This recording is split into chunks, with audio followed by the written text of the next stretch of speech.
Hello dear students, today we are going to study the nutrition in plants, that is the autotrophic mode of nutrition in detail. We have already defined the autotrophic mode of nutrition in our previous class. Now we will see how it is carried out by the green plants. Plants synthesize their own food by a process called photosynthesis. Why this process called photosynthesis? The term photo means light and synthesis means build or make. Thus, photosynthesis means building up by light.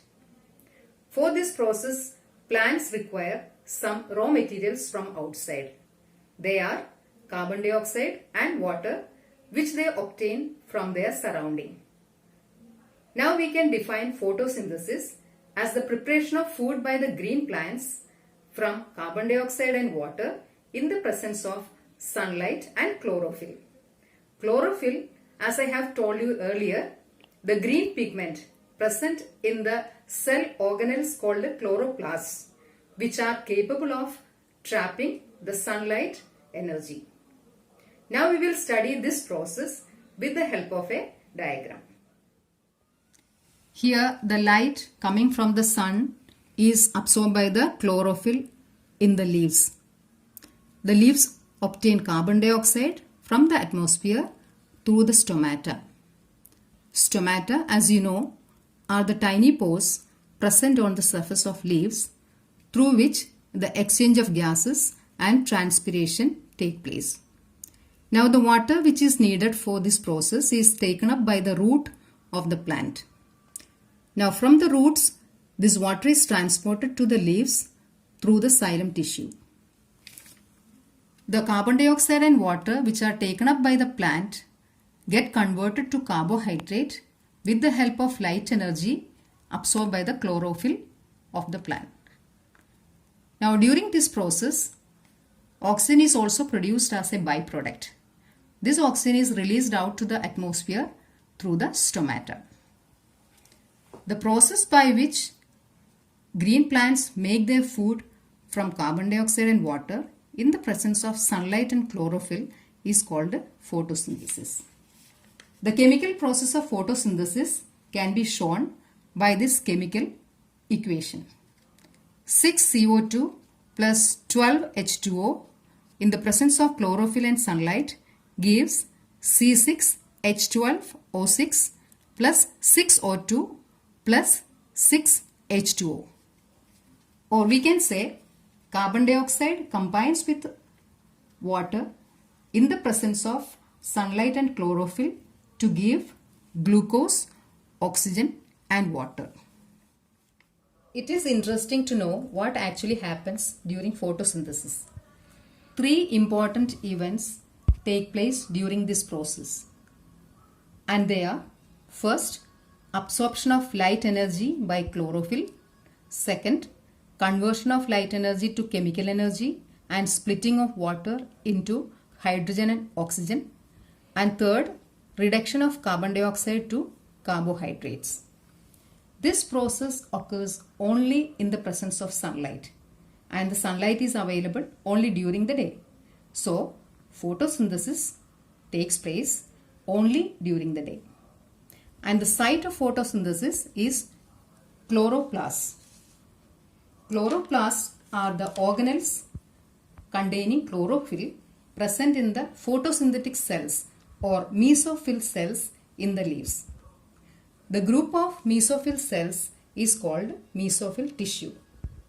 Now let us see the diagram of a cross section of a leaf to see the location of mesophyll tissue in the leaves and also to see the site of photosynthesis. The site of photosynthesis means the exact place where the photosynthesis occurs. Here this is a small portion of lamina of a leaf. Lamina or leaf blade is the flat part of the leaf. Now you can see fine lines on the lamina. They are called the veins. There is a main vein in the middle of the lamina which is called the midrib or the mid vein, and these are side veins. The veins contain vascular tissue. So the water which is needed for the photosynthesis is brought to the chloroplast by the xylem tissue in the veins.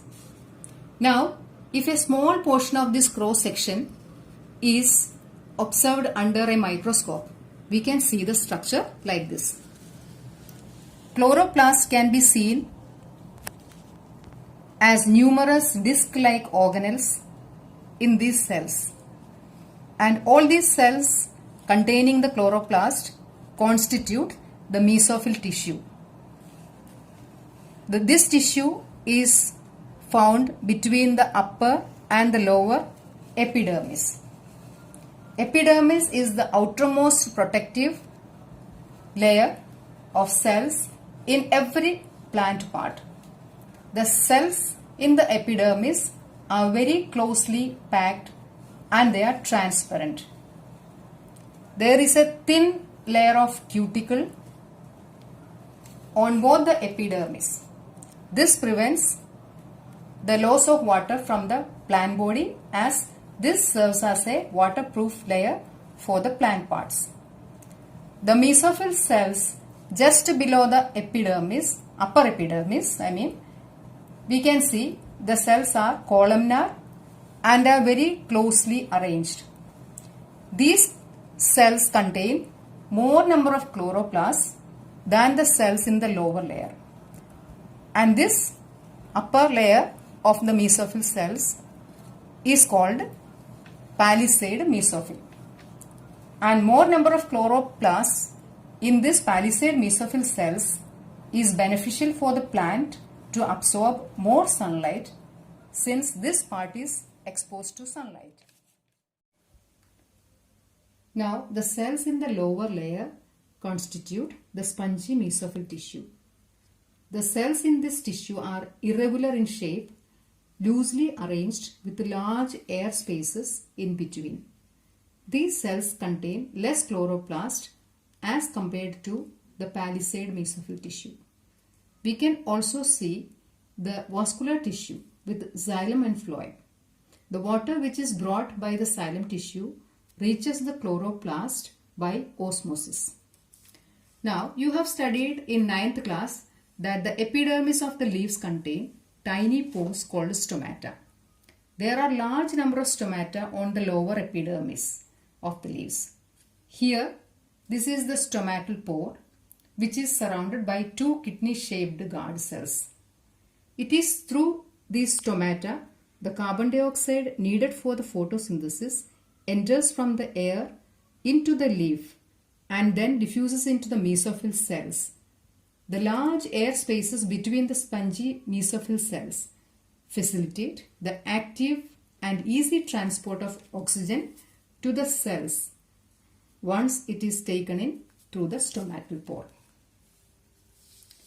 Hope now you have understood how the leaves of the plants obtain the raw materials like carbon dioxide and water needed for photosynthesis. Now let us study the structure of stomata and their function with the help of the following diagrams. Here there are two diagrams. One diagram showing the open stomatal pore and the other is the closed one. From this, it is clear that the stomatal pores do not remain opened all the time. Here you can see the stomatal pore is surrounded by two kidney or bean-shaped guard cells, and other cells that surround the guard cells are called subsidiary cells. The three elements like the stomatal pore, the guard cells and the subsidiary cells together constitute the stomatal apparatus. In guard cells, we can see a nucleus and large number of chloroplasts.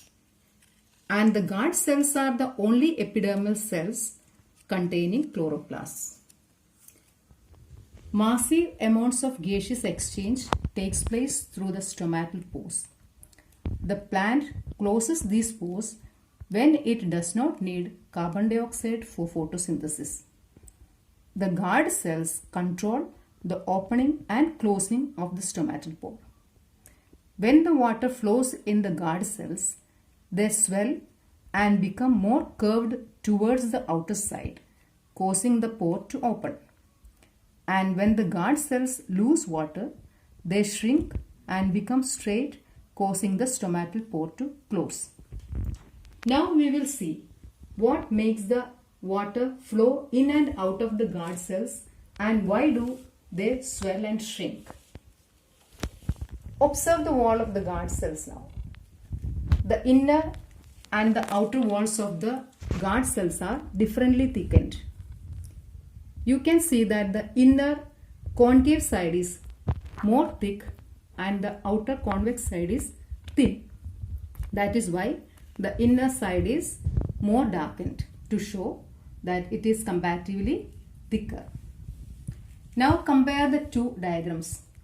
What other difference do you see other than the open and closed stomatal pores? Do you see the difference in the size and shape of the guard cells? Yes, there is a noticeable difference. Now let us see why does this happen.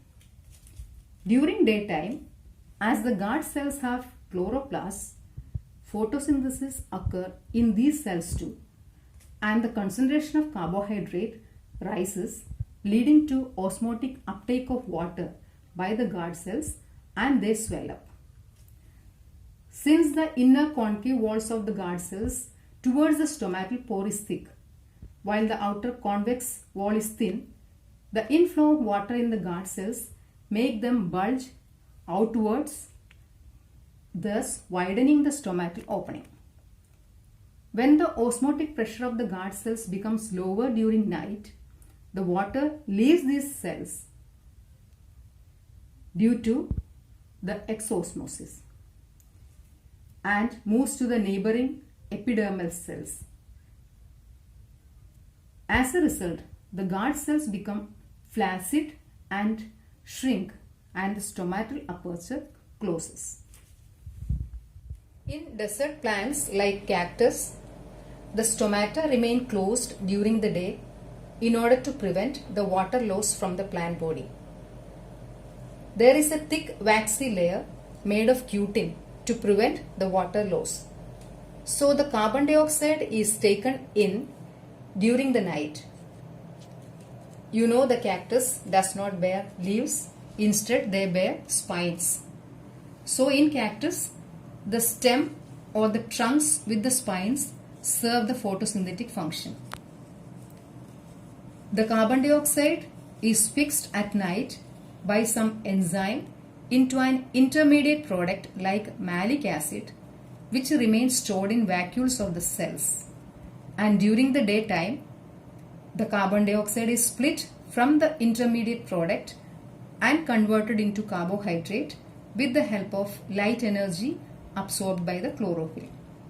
So, the three events of photosynthesis which we have discussed earlier may not take place one after the other immediately in desert plants.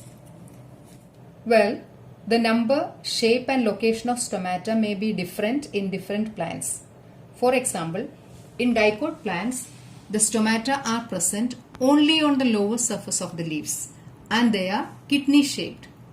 Whereas in monocot plants, the stomata are present on both upper and lower surfaces of the leaves and they are dumbbell shaped. Now we will discuss an activity to prove that chlorophyll is essential for photosynthesis. For this activity, we need a potted plant with variegated leaves. A variegated leaf is a leaf which is not uniformly green. It has some areas green with chlorophyll in them and some areas non-green with no chlorophyll. Now take this potted plant and keep it in the dark room for 3 days so that all the starch present in the plant will be completely used up. After 3 days, keep the plant in sunlight for 6 hours. Then pluck a leaf and mark the green areas and trace them on a sheet of paper. Now dip the leaf in boiling water and then immerse it in a beaker containing alcohol. Place the beaker in a water bath and allow the alcohol to boil. This step is done to remove chlorophyll from the leaf. It is needed because if any color change occurs in the leaf while performing the iodine test can be observed only if there is no chlorophyll in the leaf. Now take the leaf and dip it in dilute iodine solution for a few minutes. Take out the leaf and rinse off the iodine solution. Observe the color of the leaf. Compare it with the tracing of the leaf on the paper. We can see that the parts which were green in color have changed into blue-black, which shows that carbohydrate is synthesized in these parts because these parts contained chlorophyll. Here we end up our today's topic. Stay safe and keep learning from the online classes. Thank you.